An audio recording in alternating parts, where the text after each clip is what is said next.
Bakit nga ba tinawag na Land of the Living Skies ang Saskatchewan? We are in Saskatoon. Look at the sky. Diba tingnanin mo, para siyang nagliliyab.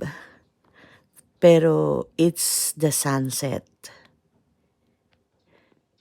Dito mo lang makikita na nag-iiba-iba yung kulay ng langit.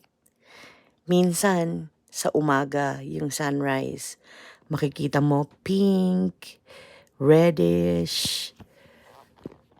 Ngayon, hindi mo maiiwasang ma-amaze pag tumiringala ka. As in, bukod kay Aurora Borealis, na so amazing, tingnanin mo naman tong langit. 'Di ba? Sobrang ganda. Pasyal ka na dito.